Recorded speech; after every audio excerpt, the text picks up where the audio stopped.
Shalom, selamat sore Bapak Ibu yang diberkati oleh Tuhan. Kita berjumpa kembali di dalam ringkasan pelajaran sekolah sahabat kita pada hari ini tanggal 19 September 2023. Sebelum kita belajar, kita bersatu di dalam doa. Bapa di sorga, kami sangat membutuhkan kuasa Roh Kudus-Mu boleh mengurapi kami agar kami dapat mengerti, menghidupkan, dan istimewa mempraktikkan firman di dalam kehidupan kami. Terpujilah nama Tuhan, di dalam nama Yesus kami berdoa. Amin. Di sore ini kita akan mempelajari akan pelajaran sekolah sahabat kita, yaitu kasut gereja mengorbankan kedamaian. Ada berapa ayat penting yang kita bisa baca, yaitu Efesus pasal 1 ayat 2 dan Efesus pasal 2 ayat 14 dan ayat 15 dan ayat 17 dan juga Efesus pasal 4 ayat yang ketiga dan Efesus 6 ayat 15 dan ayat 23.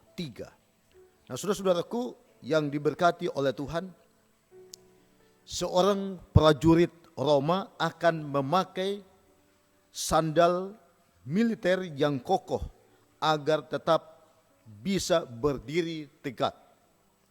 Gambaran tentara yang mengenakan kasut ini dijelaskan oleh Paulus dalam rujukannya yang tertulis juga di dalam Yesaya pasal 52 ayat yang ke-7.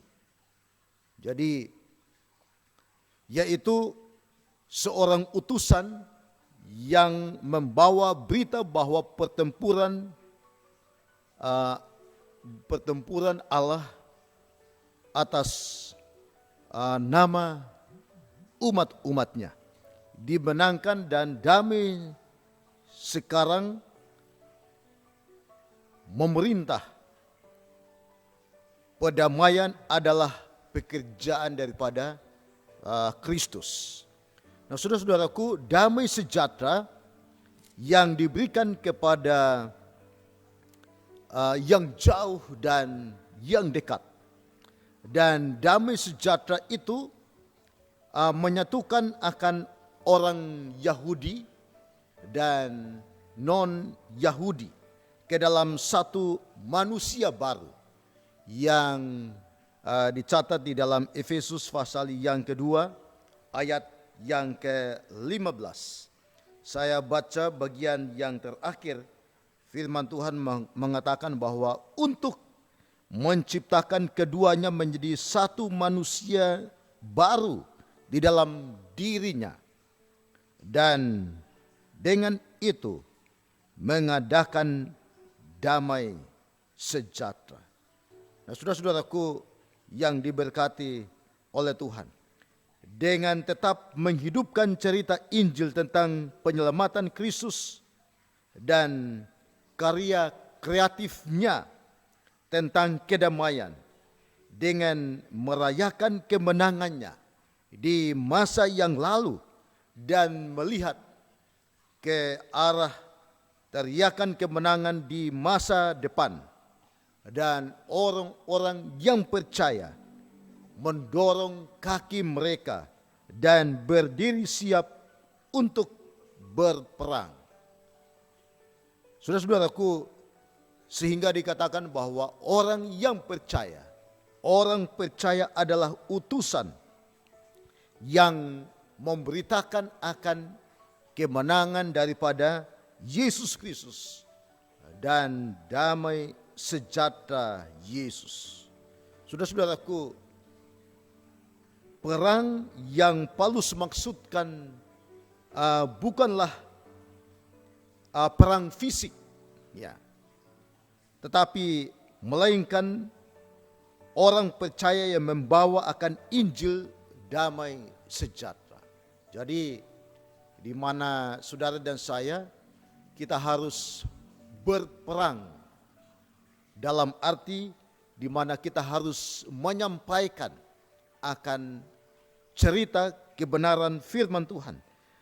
Menyampaikan akan damai sejahtera kepada orang-orang yang belum mengenal akan Yesus Kristus. Nah, saudara-saudaraku, gereja justru harus menunjukkan persatuan.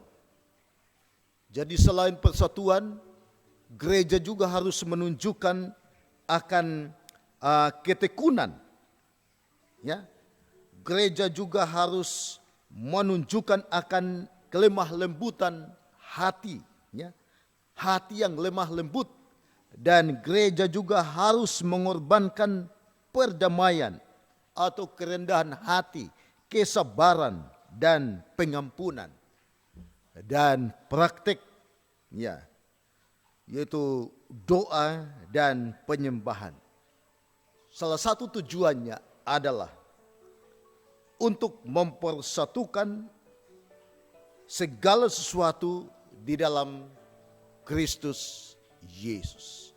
Jadi, saudara-saudaraku yang diberkati oleh Tuhan, biarlah saudara dan saya sebagai umat-umat Tuhan, di mana gereja mengorbankan akan kedamaian, ya, menyatakan akan kebenaran, ya.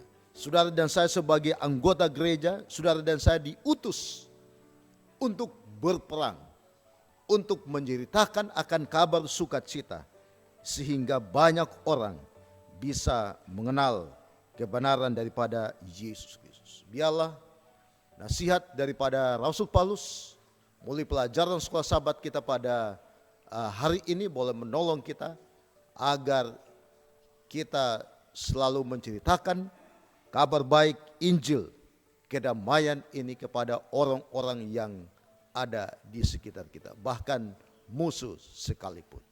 Terima kasih, Tuhan memberkati kita semua. Amin.